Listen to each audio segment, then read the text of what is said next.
The diamond views here are still hot. Join the Will County Black Diamond chapter of Top Ladies of Distinction for Season 2 of The Diamond View. This talk show series features dim black diamonds and professionals discussing topics like holiday planning, taking care of your mental health, budgeting, and more during the holidays. Human trafficking. We can all do our part to prevent trafficking. Love languages. Knowing yourself is the key to unlocking love.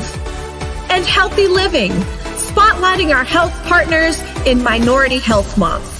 Join us on Facebook Live or YouTube Live for The Diamond View at 6:30 p.m.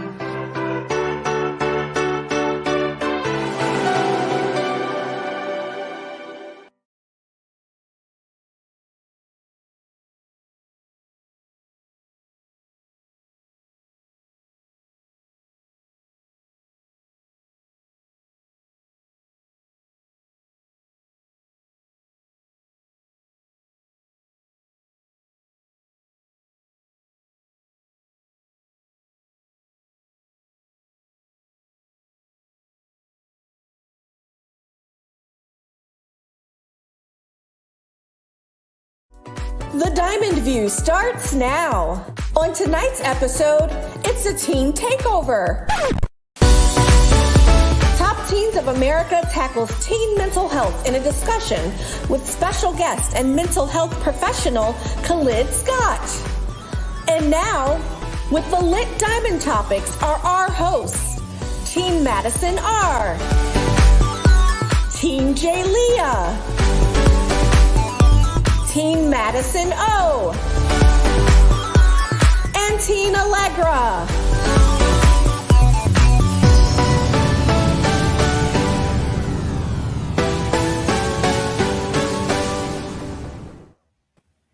Hey, y'all.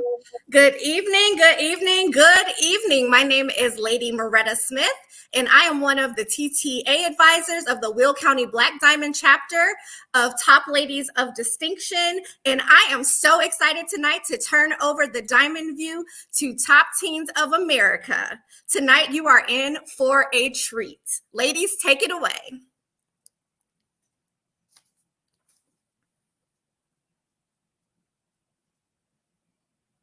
So tonight we have our hosts on screen with us, Teen J. Leah, Teen Madison O, Teen Allegra, and Teen Madison R.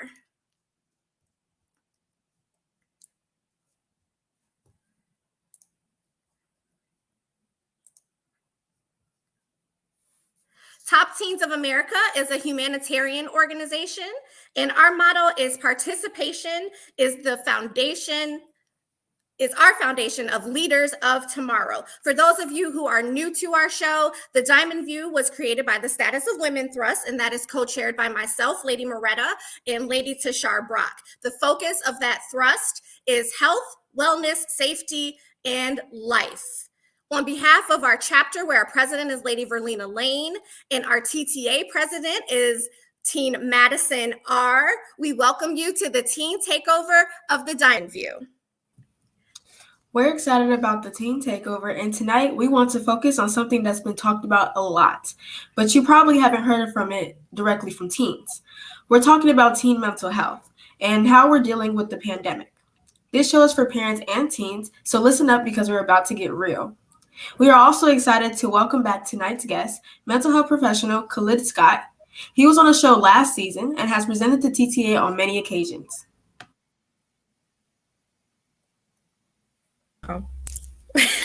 Before we get into the show, we invite you to like the Will Black County Diamond chapter pages on Facebook and YouTube so you can stay connected and continue to meet us on Facebook Live or YouTube. And make sure that you take the survey at the end of each episode. Then the link will be posted in the chat. Make sure you do the survey and leave your email address. Do you have your pen and paper ready? Before we get into tonight's show, we want to let you know that the Status of Women has an amazing show planned for you next month. So mark your calendars. On April 25th, we will be back with the ladies to help them celebrate Minority Health Month with a virtual health fair featuring medical professionals. Right now, we have a commercial for you, and then we'll move into our lit diamond topics. You're watching The Diamond View. We invite you to join us on The Diamond View for a virtual health fair on Monday, April 25th at 6:30 p.m. We'll be providing resources and covering topics like heart health with Dr. Fulton Porter, eye health with Dr. Janet Wheeler, March for Babies with Top Teens of America, Sickle Cell with Top Teens of America and Lori Children's Hospital, and Girl Trek. Join us for the virtual health fair on Monday, April 25th. This commercial is brought to you by the Community Partnership Trust in partnership with Blue Cross Blue Shield of Illinois. We invite you to support Hope in a Suitcase. Did you know many children in foster care transport their belongings in trash bags? We're helping to change that. Join us on Saturday, May 14th from 10 a.m. to 1 p.m. to drop off new or gently used luggage for children in foster care. Donations will benefit Lutheran Child and Family Services of Illinois and Aunt Martha's. The drop-off location is the Blue Cross Blue Shield parking lot at 119th in Marshfield Avenue in Chicago, Illinois. Monetary donations are welcome via PayPal.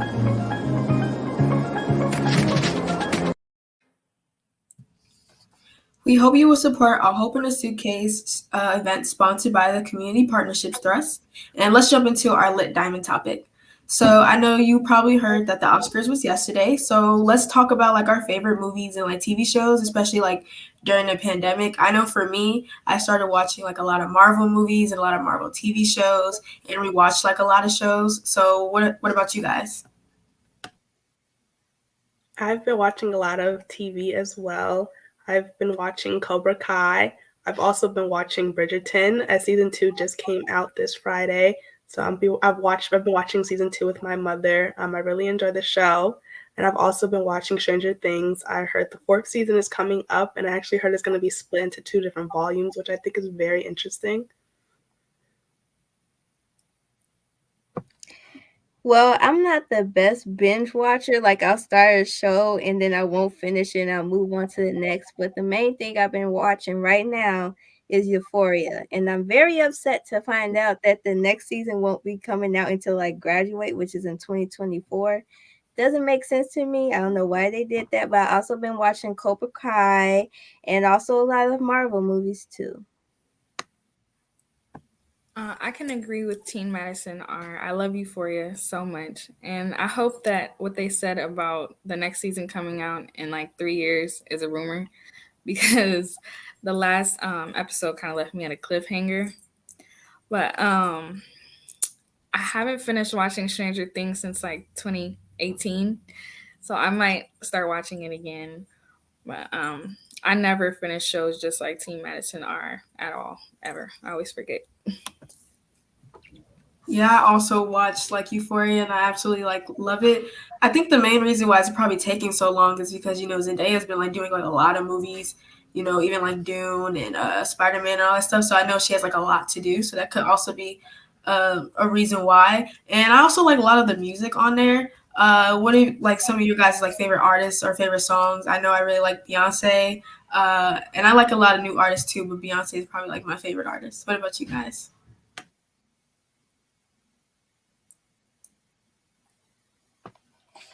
Queen Bee. But I also like to listen to J. Cole because I think he's hot. And I like to listen to Kodak Black. I love J. Cole. I really like J. Cole. He's headlining at Lollapalooza. I don't know how I feel about the rest of the headliners, but I definitely love J. Cole, and we'll probably be going to Lolla the day that he goes. And maybe Doja Cat, because she's also headlining. So a lot of J. Cole, a lot of Doja Cat. Love Tyler, the Creator, as well. He's my favorite artist right now. He's at the top of my charts along with Lil Uzi. He's always been number 1 on my Spotify. So I love that too. I've been listening to the same music since 2017, like Steve Lacy and The Internet. I do like J. Cole, and I'm kind of looking into going to Lollapalooza this year, but I don't think my mom's gonna let me go because of COVID. But hopefully, she changes her mind. But I really want to look into some more artists and give that a try. So if y'all have any recommendations, I would take them.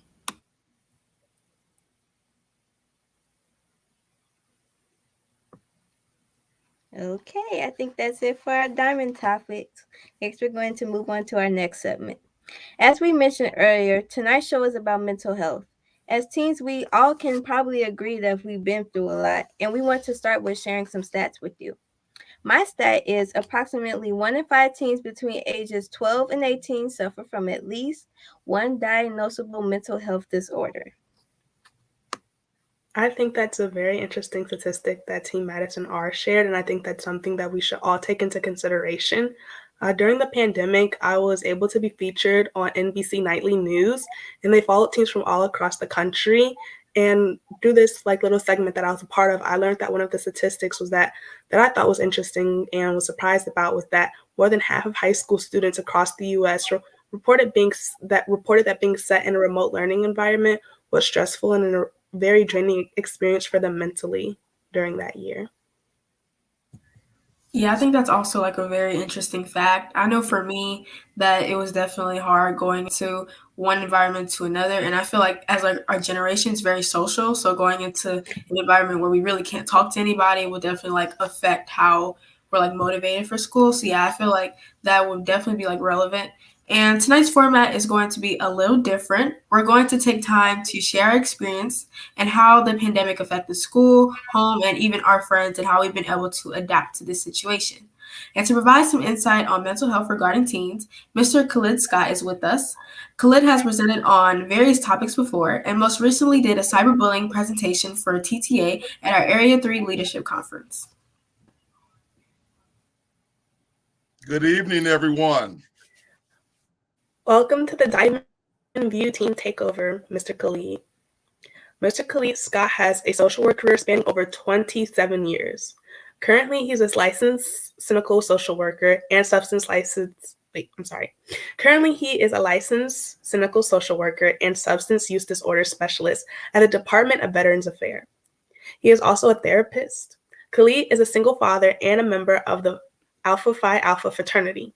In his spare time, he mentors youth and adults, provides social work-based workshops, and is a motivational speaker from various Chicagoland forums and self-empowerment events. Mr. Khalid is also a veteran of the U.S. Army and Illinois Army National Guard. You can read his full bio and his website in the chat. Welcome, Mr. Khalid. Right. Thank you, ladies, for inviting me to your home to touch upon this very, very powerful and very, very important subject matter. And I want to bring your attention, just 24 hours ago, we met, right, to kind of go over what we needed to talk about. And then look what happened about a mental health break that happened at the Oscars last night, right? So it just lets us know that this is very important, and we get our hands wrapped around and our minds wrapped around how we need to go forward in providing good and solid mental health services to men, women, and children, because it's so necessary in this day and age. So first thing that we want to talk about is how school affected our life. I was in traditional school originally, but for 7th grade and 8th grade, I was homeschooled. At first, I had a very weird opinion on homeschooling. I thought that it was going to be very strange and probably scary, but honestly, it was just different and something that I wasn't used to. When I started homeschooling, I was scared that it would turn me into an introvert. It kind of did, but it taught me a lot of things about myself, and personally, it helped with my mental health. Although I wasn't around other people, I still I gained confidence because I went to a predominantly white school, and then now I go to a it's just Black and Hispanic school. So that was it was a difference, but it was a good difference. And I love my school now. It is smaller, much smaller, but it has more of like a family feeling, and I have better friends. Um, a tighter friend group. It's smaller, but I like my friend group now. And it's a better environment, and it's way better than freshman year. Although freshman year, we barely got to do anything. Like, we didn't have any sports. We had shorter days, but this year we had sports. We had a great sports season. And then I'm excited because of the mask mandate, which is lifted, and now it's optional, which is a great difference because I couldn't breathe at all with the mask on. So that's something that I'm happy about, and I'm glad that things have changed. Okay. All right. Well, it's good, Team Madison, that you have been open to change, right? Because as you all will discover, or you already know right now, change will always take place, whether you like it or not. And the way you handle change gives you the power, right? Sometimes we don't like the things that we have to adjust to. Sometimes we don't want to transition, right? But it's for your growth and for your overall development. So keep the momentum of being open to change and to making life's transitions, because it's going to happen to you and happen for you to the day you leave this earth. And and always learn to make the best out of any situation. Always see the positivity. Always see the positivity. And now, guess what? Now you got new friends, Now you have a new setting that you're interacting and navigating, and it's preparing you for, guess what? The next level, which will be college soon. So keep your head up and keep enjoying the ride you're on. Thank you. Welcome. Thank you, Mr. Khalid, for that. But you know what? For me personally, the pandemic affected my school life positively and negatively. It taught me to be stronger than what I was capable of. At the same time, it also affected me negatively because it was just so much. Like, I can't be around my friends like I want to. We can't have like the parties that we're used to. And I think most teens can relate with what I'm about to say. Um, I'm sure you guys can relate to the fact that when you would go to elementary school every year, you would be excited to like meet your new teachers on that first day of school. You'd be outside in the hot weather, cold, snow, heat storm, waiting to go inside. And the teacher got the sign up saying, "This is my class, room 317, 319, whatever it was." And you also like start to throw up. But also, we can all remember when this pandemic started. And for me, it was my 8th grade year actually, and it was in mid-March, and we heard about it, and all my friends and everybody was like, "Oh, this is so fake. This is a hoax. Like, nothing's gonna happen. We're going home." "Oh, really, Mom?" But then we realized after spring break that it was actually real, and we got an email saying that we will be starting right after spring break virtual school. And at first we were like, okay, this is something different. Something is happening. Things are changing. But, we just kind of brushed it off because we were still in a phase where like we could still come talk to each other and see each other. But then it took away my luncheon. It took away my 8th grade trip. And I couldn't even walk across the stage. My graduation was walking across the concrete ground and social distancing next to your principal and taking a picture with her. And it was a drive up. So it was like you go out and then you get back in the car. Then we go into high school year, and normally you're excited for that because that's your freshman year. You're going to a high school environment, and you are with more mature kids. But I didn't even get that feeling because we still had to social distance.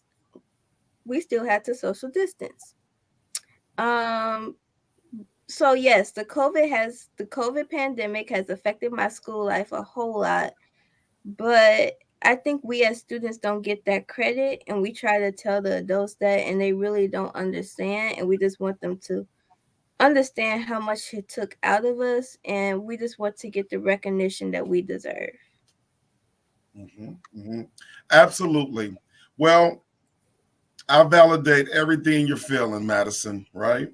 And as a parent of a 12th grader who had to go through the pandemic, trust and believe us parents, we understand, right? We understand because we had to go through it with you, right?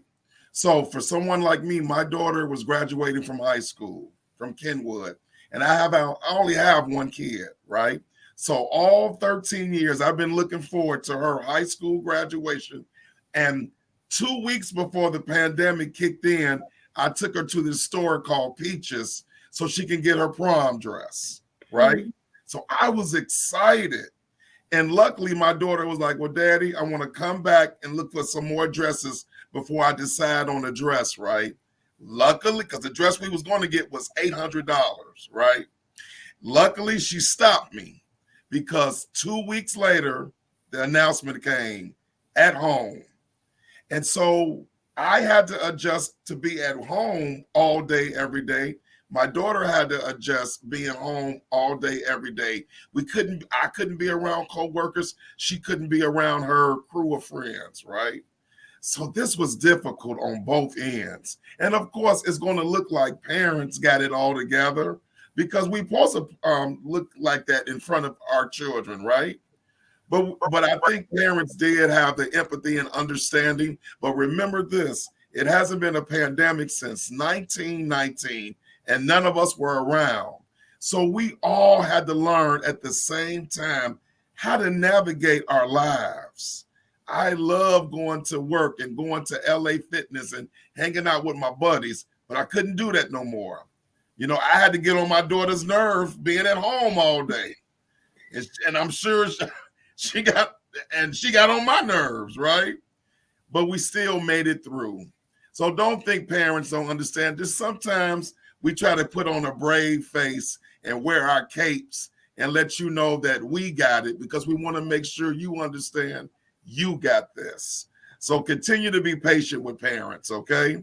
And you all have learned a lot from this experience, I'm sure. Because guess what? We're all now survivors. And that makes us a little bit better than we was 2 years ago, okay? All right. That is very interesting to hear because you never really get that from your parents, or they don't really always talk about how they feel. So sometimes we can definitely ignore, what type of stress that they can be going through. Especially, I know my mom was a teacher, so she had to go through online school as well. So I know it could definitely be difficult. And what Team Madison R has said with teens don't get credit for adapting and how we have to change really quickly, I can definitely relate to that. Even though I was able to do a little bit more my 8th grade year, our graduation was a little bit better. We didn't get the full experience, but it was a little bit better, and we were able to have times where we could hang out with our friends. So I can definitely say it was a little different than Team Madison R's, but I can definitely understand with the everything just changed so quickly. Because I even remember in 7th grade year, we were told, oh, we're gonna get a week or maybe even 2 weeks off, and we'll come back. And then those weeks just kept piling on and piling on. And when we were at that point, we were like, oh, that's cool, because we were tired of school. We wanted to be done with school. But then once those weeks went on, it's like, wow, we can't really see our friends. This is not as good of a thing that we thought it was. And when it comes to the topic of school, amongst teens, I feel very passionate about it because I feel there's a lot of things at school that people ignore about students or teens in general. And that when we speak up about it, they don't really listen to us. And one of those things is just schools not really wanting the best for teens or not really listening to how we feel about certain things. Teens have a lot of stress on ourselves, And, we have a bunch of classes, a bunch of work, a bunch of tests, especially as you get farther in high school. You have to do maybe even dual enrollment classes, AP classes, where you have a workload of work. I even know because I'm taking AP class for the first time my freshman year, and it's a lot of work, I can definitely say. And, you have like tests that are going to determine your future. And it's just a lot of things to pile on a child, and it could definitely be stressful. So during those times, you really want to hear from the teens, because you're never really going to allow them to develop or grow if you're not hearing how they really feel. Because, we know this is all to like prepare us for like college and full-time jobs and being an adult. And, people try to use that excuse as to when we say we're tired, they try to use that excuse that we're going to need it in the future, but it's not always the best saying to or like response to that, because it can make us feel discouraged. It doesn't make us feel like we could do more. It makes us feel like, oh, what we're probably feeling is not that big of a deal, and we probably just have to get over it. So I feel like teens have a lot of pressure on themselves now, is because I don't think they're feeling they're being listened to.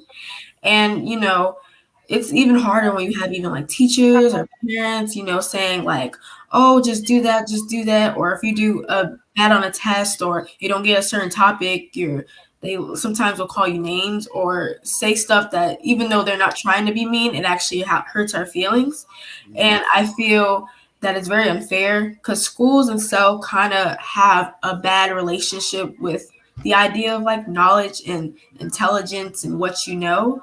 And I feel like as a society, we should like rewrite how we think, or rethink about how we think about like intelligence and knowledge and all that stuff, because schools can correlate doing well on a test or understanding a specific topic as you being like really successful. But if you don't, then you're not going to succeed in life. And they use like this saying that, oh, you'll be working at McDonald's and stuff. I've heard people have been called that before, and it's not really motivating in any way.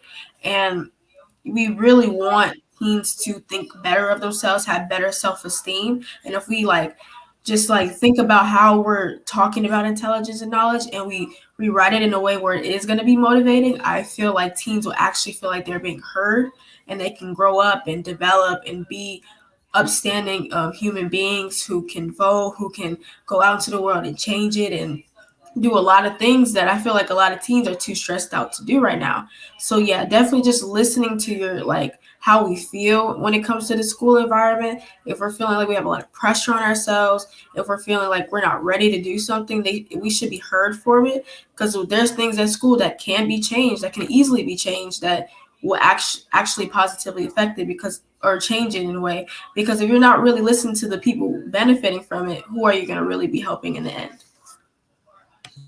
Wow, great points. Excellent points. Okay. So let me handle this like this. Okay. Us adults are just older teens who just got a job with kids, right? So sometimes we say a whole lot of times we say the wrong things, right? And we may appear to not to be as empathetic and sympathetic to your needs, right? Because we reflect back to when we were teenagers, when we were 15 and 16 years old, right? And somebody like me, I was a teenager in the 80s, right? And life was so simple. Life was so simple. It was about now-laters, Chico sticks, and the Cosby Show, and doing homework, right? We had a simple life. So what happens is when we're hearing you all, we go back to 1980s, 1990s, or whenever your parents were teenagers, and we think, well, how is it that bad? Because it wasn't that bad for me, And look, I'm a therapist, and my daughter had to tell me a bunch of because my daughter was like, Daddy, I'm tired. Daddy, I'm tired. And I'm like, Anaya, you're just sitting at the dining room table in front of a computer. How are you tired? Right? So right then and there, I did just what you just said, Teen Jalea. I did exactly that. Because in my perception, how can you be tired? You're just sitting down in front of a computer. Back in the 80s, we didn't have computers, right? And I went to CVS, so we had to walk long hallways to get to class, right? So, but what happens is we're starting to get it because the world is a cruel place. The world is a mean place. And that's why a few weeks ago I did the topic of cyberbullying. Because when I went to school as a kid, bullying was right in your face. I didn't have to deal with being bullied on a cell phone or a laptop, right? So we're trying to slowly but surely bridge the gaps. But what's very important, young people, is this: communication, communication, and communication.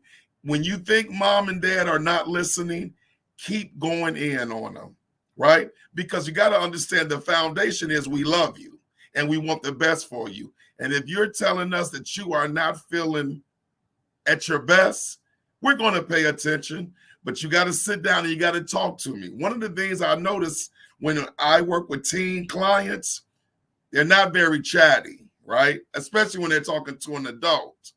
Now, they could be on the phone and carry on 15 hours of conversation with their peers, but as soon as they get in front of the adult, they're like, hello? Yes? Uh-huh? No? So we got to pull it out of you. But if you keep the lines of communication going, the better understanding that we both will have with one another. So keep that in mind, young people. Keep the lines of communication going and advocate and be your best spokesperson. Okay? All right. Absolutely. Communicate, communicate, communicate. Yes. But the next thing is the pandemic has also affected our home life. I'm an only child, so family to me is everything. And I say everything like that. Because I'm around a bunch of adults all the time since I am an only child. I live with my aunt, my grandma, my dad, and my dog. And every birthday, holiday, special occasion, and even just for fun, we're sitting at a dinner table. We are playing games. We are having some arguments, and we are line dancing, all that fun stuff that families do. Since the pandemic has started, nothing has really changed except for we have to be more cautious and wear our masks. But I do know that there's some teens out there who the pandemic has affected their home lives negatively. It really didn't for me. It actually, and there's also some teens out there who actually can say that it actually brought their families even closer together, and I fall into that category. So the pandemic has also affected teens' home life.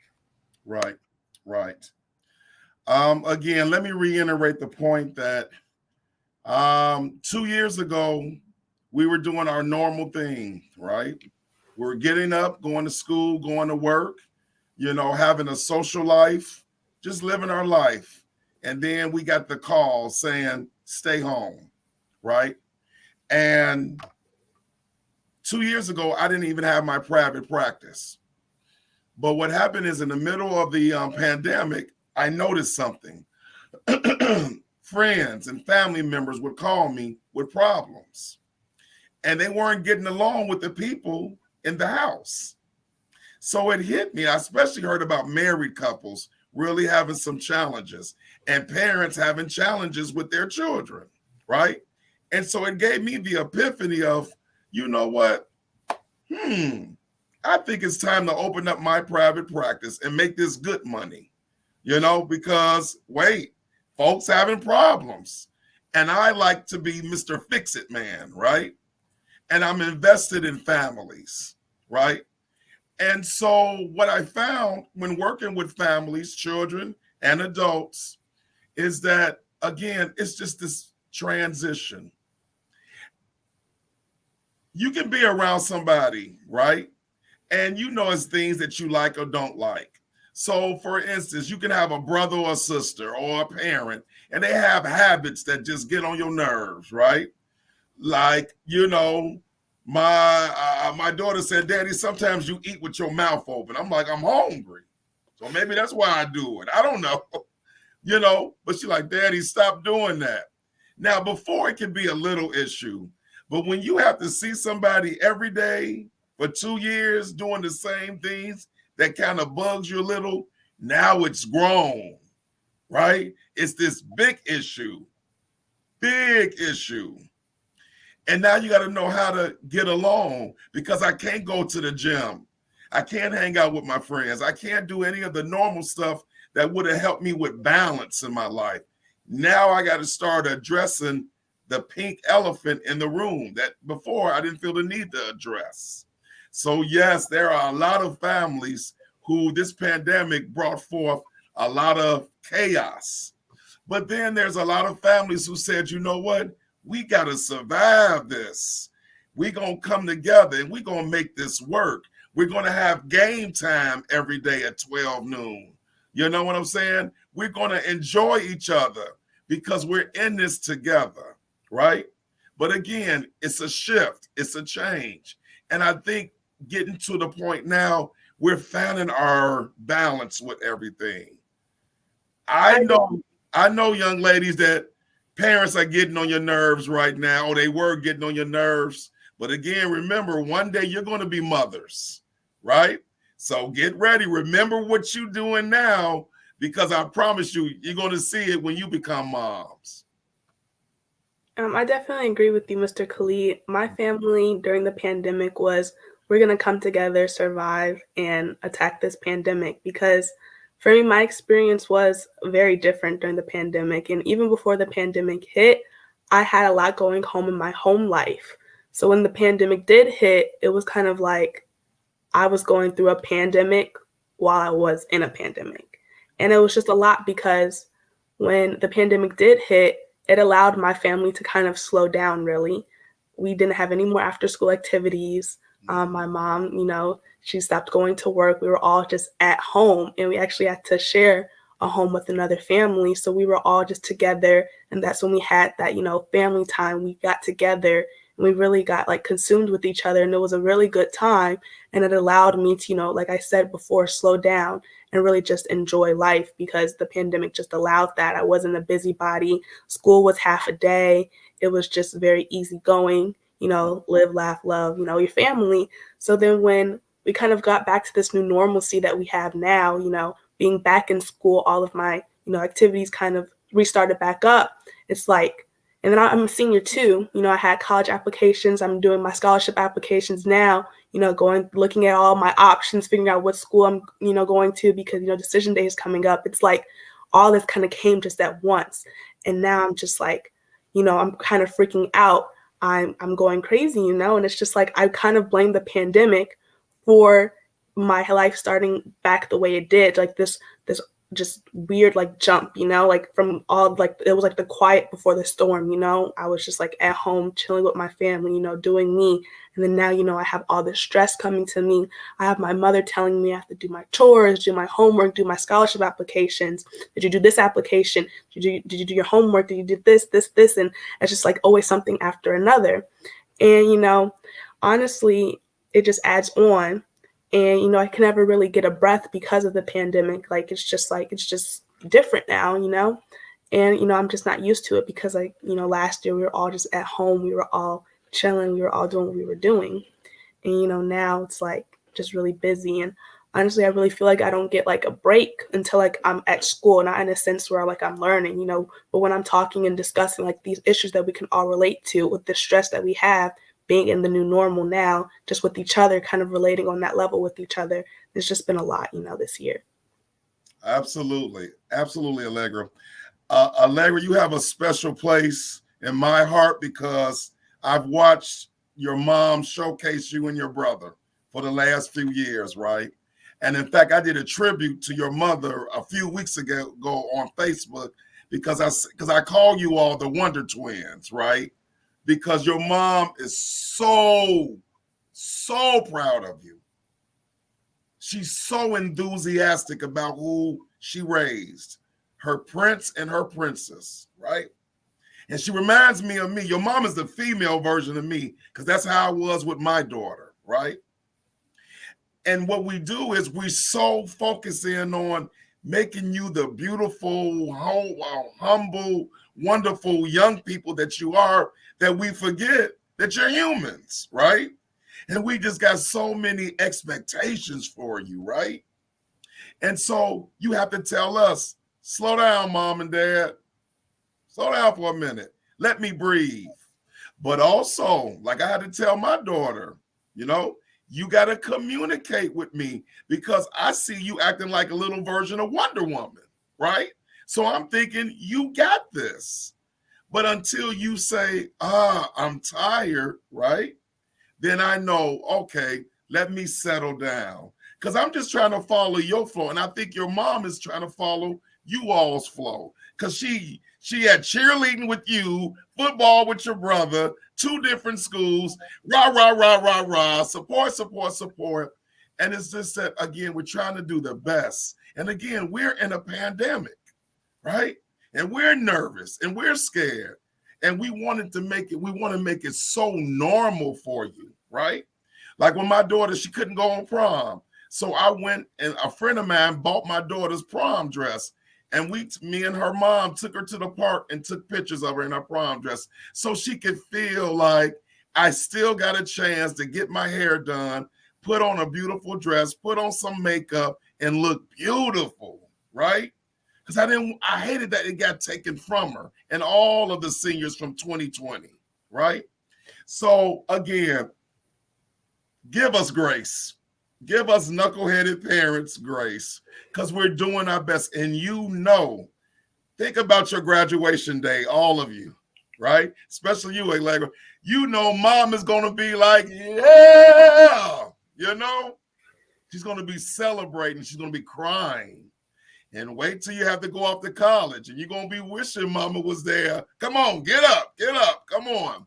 So there you go. Just smile and enjoy this ride that you have with your parents. And again, just know we're just older human beings who just trying to figure it out. But again, if you're going through something, teens, ask for help. Even if you got to say, mom and dad, I think I need to see a counselor because I'm going through it right now. And I think mom and dad will do what they need to do to get your needs met, okay? But be your best cheerleader, your best advocate. All right. When you talk about like the disconnect from like teens and like our families and stuff, I can definitely say that I can definitely like relate to that in a way. I know personally that there was a lot of things my mom was able to do or that she went through in her childhood that I was never ever able to like either do nowadays or that I had to go through that she just wouldn't understand. And I feel like that is why so many teens feel more comfortable talking to one another than our like adults or our parents and stuff, because we know we will actually be able to relate to each other. Like for example, I myself was going through like some like depression and anxiety, specifically like during the pandemic, but it's even coming like through this year as well. And I would have like conversations with my mom, and she would say many times how like, oh, I never went through this with anybody. I never went through this personally. It was never a thing in my family, or like it was never talked about like that. So she didn't really always like understand what to do in certain situations and stuff like that. So luckily she was one who would like go out to like a therapist or a counselor or talk to somebody else, because she know herself she's not a professional. She wouldn't know all the answers, and she was able to actually help me. But not everybody has that opportunity, and I do understand why some teens don't really like talking to adults or their parents. Our societies, our generations are completely different. You really can't. There's really barely any similarities between them. And even like now in our world, we have social media, we have technology. When you're talking about like cyberbullying and stuff, there is like a lot of changes between our societies. And I do understand where teens come from when they would rather talk to somebody who's actually probably relate to something they've been through or understand it, or even have like their own type of moments or other people that they know have been through it so that they can talk about it. And I think it's really a hard subject to talk about with certain adults, because there are certain adults who never had that in their family, never got to talk about that stuff. So they don't even really have nowhere to even start when it comes to talking about that. And I do feel like we need to break this disconnect, because we are going to want to look up to our parents. We're going to want to look up to our people who have like older siblings who are way older than just like a couple of years. We're going to want to look up to them, and we're going to also want to have our own like opinions and stuff like that, and to like try to break down like that barrier, that disconnect from them. We also all need to like develop our ideas and like standards and opinions and stuff, because yeah, you can have your opinions like dead on, you can keep them, you can stand by them forever, but you know, change is inevitable. Our world is constantly going to change. There's no way of just like stopping it. So I definitely agree that we should, you know, work as a team, work as a family, work as a group to actually build to that, because like we would never want to go back in time. We've been through so much. We've developed from so much. We've developed from so much discrimination, so many laws prohibiting certain people from doing certain things. We wouldn't want to go back in time to that. We're going to want to develop into a better society, better people. And we have to like break that barrier. We also have to be open to saying sometimes that I'm wrong and we need to go talk to somebody else, or listening to somebody who maybe is even younger than like somebody else, you know. So we really need to focus on that, because we won't ever grow as a society if one group is leaning towards this side and the other group is leaning towards another side. We have to like find our middle. It doesn't mean technically having one group go to the other side and be together. We just have to find our middle, find our common like thing that we could work on, and we can just build step by step to that point where we all feel like we're heard, we all feel like we understand each other, and that teens are comfortable and feel like they can go up to their parents and say, I need help. Absolutely. Great point. Mm-hmm. I definitely agree that, you know, we should start relying more on each other, you know, parents and family and, you know, teens, rather than just, you know, each other. Like we definitely have, like us teens can go to each other whenever we need help. But I definitely think that there need to be a stronger connect between kids and their parents, you know. Honestly, you know, it's hard to grow up in a family where mental health really doesn't exist to them. And, you know, also while we're all African American, mental health is very stigmatized to the point where people, you know, believe that it doesn't exist. And for me, I was fortunate enough, you know, my mother heavily believes in mental health, and whenever we need a day off from school because we're feeling stressed or, you know, freaked out about an assignment, you know, we need a day to, you know, finish scholarship applications, anything like that, like my mom will give that to me and my brother, and it just allows us, you know, to honestly like dive deep, you know, talk about like whatever issues we have, you know, between each other, like mentally, you know. But I do know, like, I have friends where that isn't an option to them, where their parents don't believe in mental health. They can't ask for that extra day, because if they ever bring up like, you know, suicide, you know, anxiety, depression, anything that they're going to, like, they will, it's like they will get, you know, like they'll get easily shot down. It's really sad how it's like, you know, doesn't exist in other households. And it's like if they ever bring it up, it's just kind of like they get kind of, you know, just it's just shut down really easily. And, you know, like I mentioned before, I was lucky enough to have a mother who believes in mental health, you know, and, you know, if you, it's just kind of like upsetting because they get gaslighted when they ask for those days off. You know, it's just kind of sad. And I think that if I'm ever in a situation, or my friends are ever in a situation where we need to talk to each other, or we need to reach out to their parents, or we kind of work together to find help for each other, because, you know, our school has so many, like all of our schools should have so many resources such as counselors and social workers that we can rely to, and, you know, talk to each other's parents is something that I believe in. Like if I have a friend who's ever came to me about suicide or depression and I feel comfortable enough to tell their parents, like, I'll do it, we'll look for other outlets to help them get help, because mental health is a real thing, and it's something that should be talked about not only between friends but between family as well. And I think that it should be destigmatized in the African American community and beyond, and it should be just talked about in general. Amen, amen, and amen again. You're preaching right here. I think you might be a female minister in a few years, Allegra, right? Because you had a sermon right there. Let me explain this about people of color and mental health, right? We're a marriage that has not been made to come together, right? Because we have our suspicions about somebody who wants to play with our mind, right? And so we say to ourselves, if I'm going through something, let me talk to my best friend. Let me talk to my parent. Let me talk to my sibling. Let me look up in the sky and talk to God. But me sit down on a couch and talk to Dr. Khalid about what I'm going through, no, not feeling that. I don't want to tell that guy all my business because I don't know who he is. But guess what? Talking about the pandemic, it has started to change people's mindset, especially people of color, right? So you got teens talking about mental health services. Look where we're at right now doing a forum on mental health. And for me, in my private practice, I have mostly, get this, get ready, Black men who come and sit on the couch to talk about the struggles they are having, right? And then look what we're seeing happen. We're seeing people commit suicide. Look at that beautiful Miss USA 2019 who jumped off the 30th floor. We looked at Regina King, whose son committed suicide. We saw Will Smith go and punch or smack his friend last night because of all the things he's dealing with.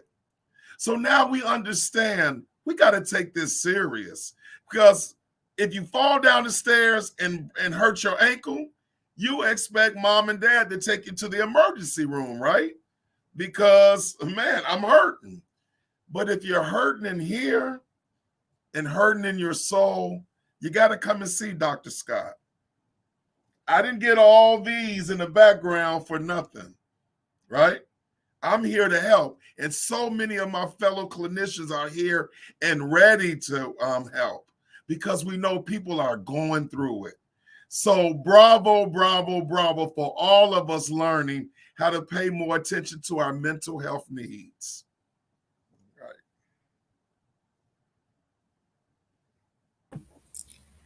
We're going to move into our next segment. Okay. What we want adults to know about mental health. Here are some tips for adults regarding how to better engage around the topics of mental health with their teenagers. First, parents should listen to their children more when they tell them about what's going on, because I feel like they think they know everything sometimes, and they kind of just take it as, oh, I've been a teenager before, I already know what you're saying, but it's not the same time. Like, the stuff that my mom was doing as a teenager, I couldn't be able to do, or she wouldn't let me do, or it's not even available to me because of COVID and other stuff, and it's not as safe. Teens whose parents do not listen to them can at times feel neglected, and it can affect their day-to-day behavior, causing depression, or just them to become disconnected from most people. Okay. I also think that parents should understand that teens have their own lives. You know, we're our own individuals. We have our own experiences, and you shouldn't, push your experiences, as a parent onto us and kind of like compare situations, because they're totally different things. Like Madison O said, totally different times, different experiences, So definitely take that into consideration, because the times are very different. No offense. All right. That's right. Whatever. But you're right. You're absolutely right. Okay, I think this is one of the big ones. Please be patient. I've been scrolling through Instagram, and my favorite caption that I always see that I feel like can really tie into being patient is, "Don't come for me unless I sent for you." Now, that might sound a little bit like derogatory to adults. Y'all probably like, who is this little girl and what is she talking about? But that statement can go on to so many levels. So please be patient and don't push teens. Just allow them to come to you, because I guarantee they'll want to come to you more if they come to you first, tell you how they are feeling, and then you listen and don't comment till they're finished. And it helps for better communication and understanding. And pushing them pushing them too much will cause them to not tell the full truth. And you want to be mindful of that. The last but not least thing is your relationship with your child should not feel like a dictatorship. You should allow them to express how they feel, their opinions, and even if it doesn't automatically mean you have to agree with it, but you should be able to allow them to be heard and actually listen to what they're saying, because what they could be saying is very important, and you wouldn't want them in the future, feeling like they should be walked over or they should just be treated the way they want to be. Because I've seen a lot of people on social media, I don't know if anybody else, romanticizing or being in more toxic relationships where their partner doesn't allow them to do anything or anything, and they think it's okay because that's where they were always taught that it was fine. And it's not a good thing to always use that excuse, because they use that excuse like, oh, you have to do what I say because I said so, or because I'm your parent or something like that, because it's not going to help anyone in the long run. You always want your child to grow. You always want them to feel like they're showing their best self. And you should always let them defend themselves, respectfully. You always want them to be polite. You don't ever want them to have an attitude with anybody, but you want them to be able to stand up for themselves. Because if we get in a situation where we feel like we're being talked down, we should be able to, especially as Black people, be able to stand up for ourselves in a way that we are actually heard, because we don't want people walking all over us like they have in the past. We don't want to repeat anything. We don't want to have a cycle going on. We want to grow, and we always want our teenagers to grow. Absolutely. Anyone else before I comment? We're good? Okay, well, you know what? Us adults, we're going to let you all be young adults. But now here's the Cash App. So you go ahead and leave the rent money, the light gas money, the food money, and all the other bills. You send that money here, and I'm going to let you be the adult in the house, right? Now, I'm just joking. But that's how us parents think. Like, okay, well, I'll let you be the young adult in the house, but you got to pay the rent, right? But you all make great tips. That's it right there. You got it. And you know what? It's very important that we hear those tips from you. And we hear it with your genuineness behind it. We hear it with your passion behind it. And we hear it with your realism behind it, right? Okay? We understand that you are transitioning to your young adulthood. And remember this, ladies. We're sad too to lose our babies. See, don't get me teary-eyed, because I miss my daughter so much. I did not want to drop her off to college. I miss having my baby here with me. But I know she had to grow up, right? Allegra, get ready. You know what your mom gonna do on that. I'm gonna have to be there with some tissues. You know what I'm saying? And all of your mothers, they're not gonna take this too kind, But keep sending the powerful message that mom and dad, I want to be heard. I have a voice. My mental health matters. Even though I'm young, I'm still dealing with things. It just looks different than your issues. Keep having those discussions. And ladies of distinction, keep having these forums for our babies, okay? So we all can communicate and talk about how we feel. And again, if things don't feel right, you got a Dr. Scott right here who will do family therapy with you, right? To help with these transitions. But again, ladies, great tips. They're very important to hear. Please keep communicating, okay? All righty. That is very important, and I am really happy that you gave us that perspective, especially as a parent. Well, we're going to take a quick commercial break, and when we come back, we'll have some questions for you, Khalid. And for our viewers, if you have questions on teen mental health, please add them in the chat.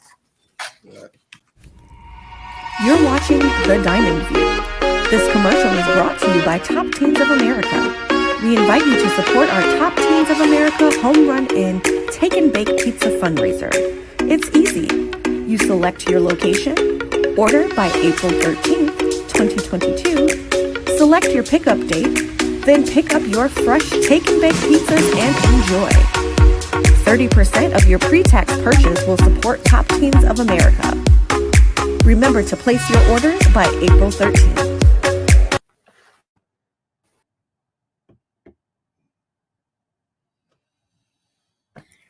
We hope that you will support our TTA fundraiser.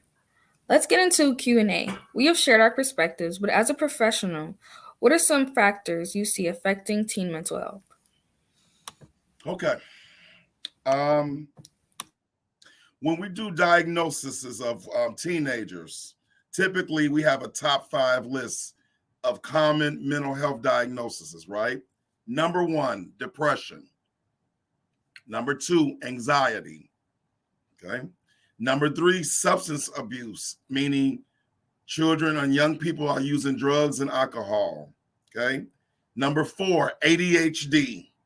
Okay. And then number 5, there's a range.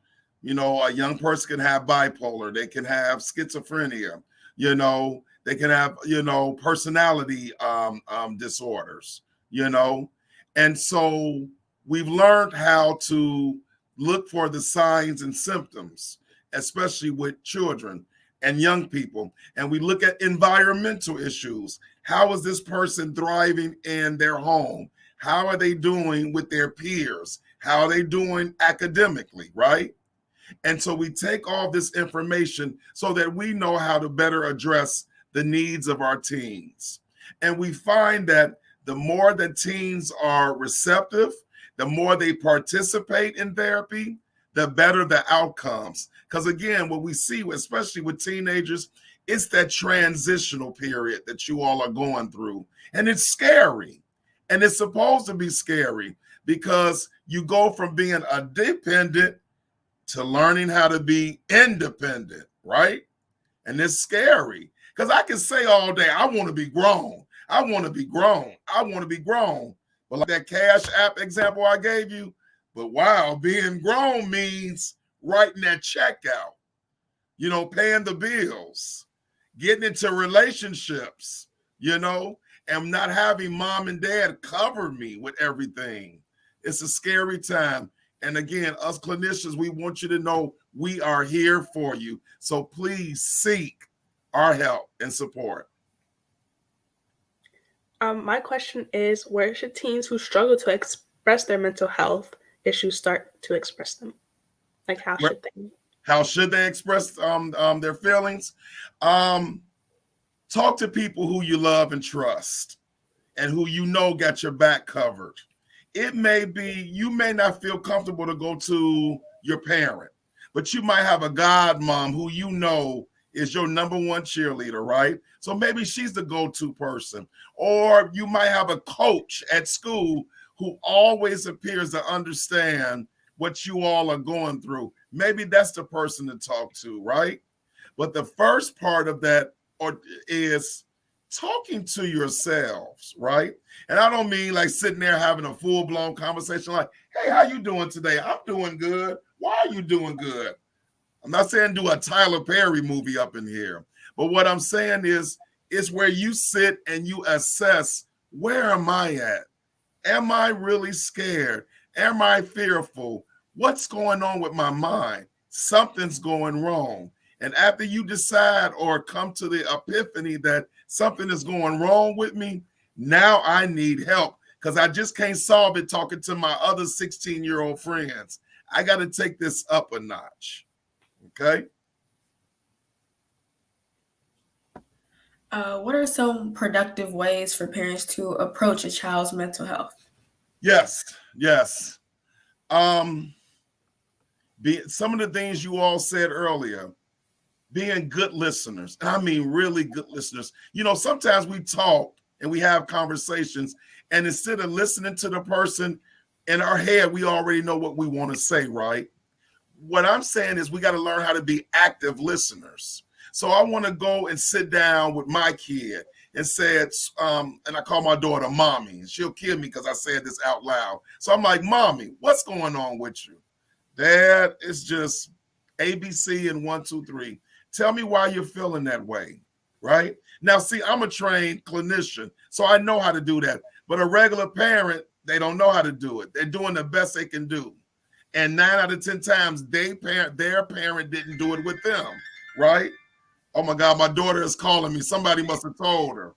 So anyway, but the thing is that And I'm sorry, she just took she's keep calling me. All right, sorry about that. But the thing is that we just want to let your parents know that it's okay for them to talk to you. And you want to let them know, I really need to talk to you. All right. And then go from there. Make it a conversation, right? Let them know that, hey, I'm just not feeling good right now. And I just need some extra support. Okay. Okay, so when COVID started happening, we saw the cases with Breonna Taylor and George Floyd. Yes. And recently we have seen a lot more young Black males and young Black individuals and generally being wrongfully accused by the police. Can you discuss the correlation between the relationship between police and minorities in mental health? Think about the day in the life of a police officer, right? Think about what these men and women have to see that we don't see.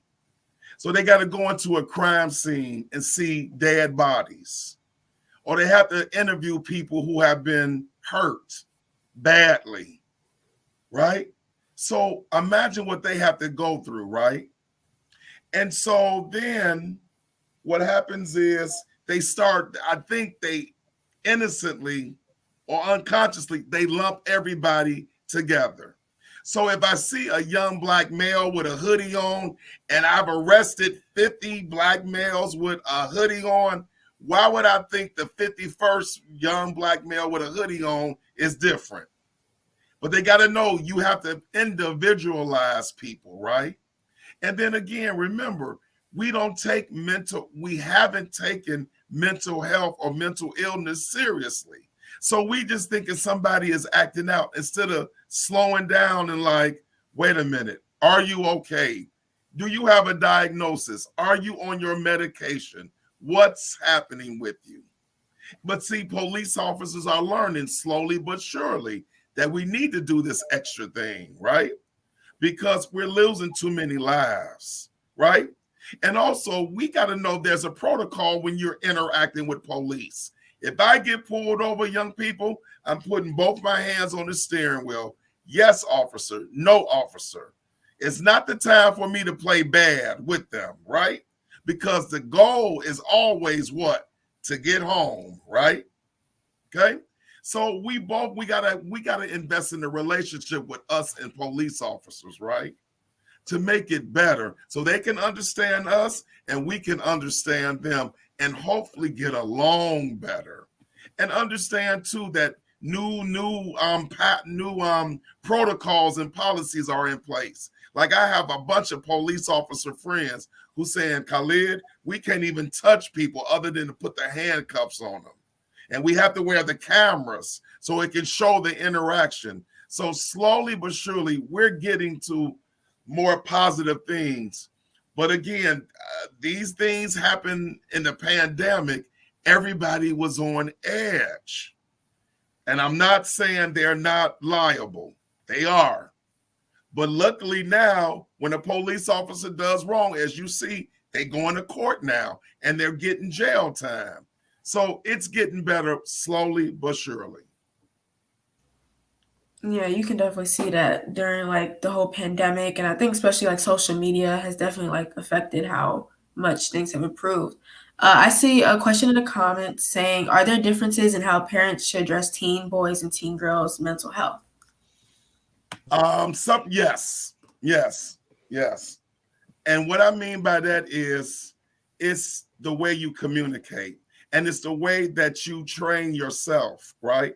So say if Allegra and her brother Alexander were my twins, right? I might, as a dad, I might say, Alexander, you can stay out to 1 o'clock. Allegra, you got to be home at 10. But Dad, why you get 1 o'clock and I get 10? Because I said so. I'm not having my daughter in the streets. Is that wrong? Yes, it is. Because it teaches boys one thing and it teaches girls another thing. And it does this. It doesn't make it feel equal, right? So as a parent, I have to slow down and say, wait a minute. How do I make this conversation where it's the same message, like I'm talking to the same person without any male and female biases, right? So I'm gonna tell both my twins, you both better be home at 10 and you better be together. Oof. I need you to protect each other, right?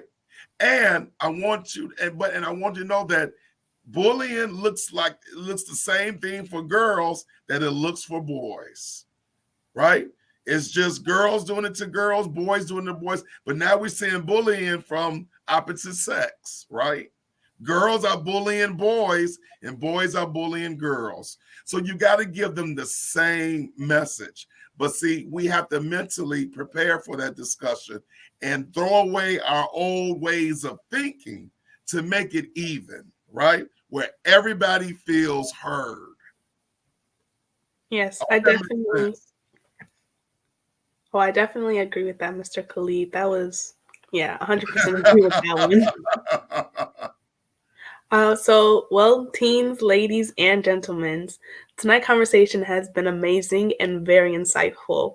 We want to say thank you to the ladies of the Status of Women Thrust, working backstage tonight on the controls, and we have Lady Moretta and Lady Tashar, and all of Will County Black Diamond Chapter. Teens and ladies, thank you. We would also like to thank Joseph Smith II of Grandmore Photography for our audio visuals. Mr. Khalid, do you have any parting words? Yes. Now, I want all my young people to put your ear towards the screen and listen to this. Life is tough. I wish as an adult, as a 52-year-old, I could tell you that me and every other parent out there will wave a magic wand and make life so sweet and so nice for you, but we can't. And that pandemic showed that, right? What I hope and what I think all parents hope is that we equip you with your survival box. And I mean in that survival box, how you handle the things that's going to come up in your life, the things that's going to make you feel good and things that's going to make you feel bad. How do you can have thick skin to handle yourself? How do you know how to read yourself and read other people and get the help and support you need? Do not be shy when it comes to your mental health. Do not be shy. Do not close your mouth and keep it shut. Get the help and support you need. And it starts off by this, having self-love for yourself. Because when you love you, you only want the best for you. Take that message with you and say it to yourself every day. Take a sticky and write self-love and put it on your mirror. And look at it every day if you have to. But it starts with that and it ends with that. The more you love you, the better you will be. All right?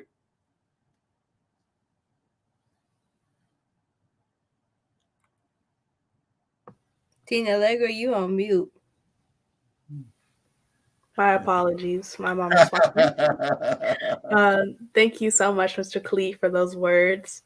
And our host, any parting words?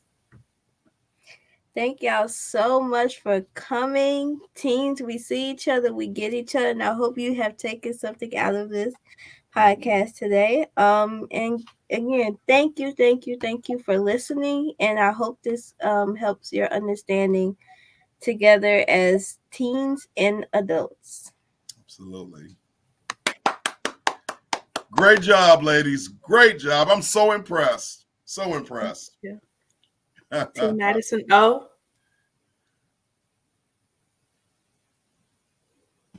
This has been the Teen Takeover. My bad. Thank you for talking to us, Mr. Khalid. Yes. Yes, thank you for everybody who's watching. Thank you, Mr. Khalid Scott. It was really nice hearing a perspective from you personally, because you are a professional and you also are a parent.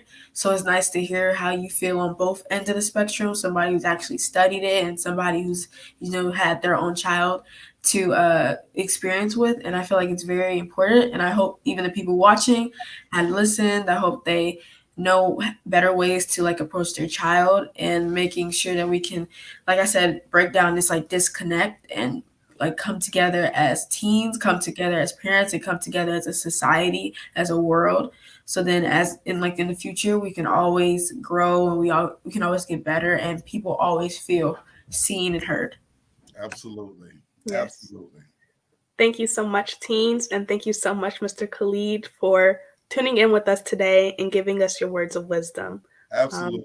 I hope everyone could take away from this whole segment that mental health is real between all teens and that it should be discussed no matter what. This has been the Teen Takeover. Thank you again for watching the Diamond View. Until next time, keep shining. Shining. Good evening, and thank you for joining us on the Diamond View. I just want to let our teens know that we are so proud of you. Yes. For your openness, for your willingness to share, for the hard work and dedication that you have put in to facilitate this show. Thank you. We love you. We are proud of you. Khalid, thank you for your perspectives because you have definitely given us something to think about in terms of mental health with our teens. We think about it from an adult perspective, but just to flip it upside down and hear from them and to get your feedback on that, it just has been a wonderful occasion this evening. So thank you. Thank you to the ladies of the Status of Women Thrust who have spent time developing the show with the teens. Lady Tashar, Lady Beverly, Lady Veronica, Lady Karen, Lady Cheryl, Lady Stacy, our whole committee, Lady Ellie, everyone who has joined from week to week. We just thank you for your dedication in working with our teens to develop them and to support them in this endeavor. So it has been a great evening. We appreciate you. And again, like they said, keep shining. Be blessed, everyone.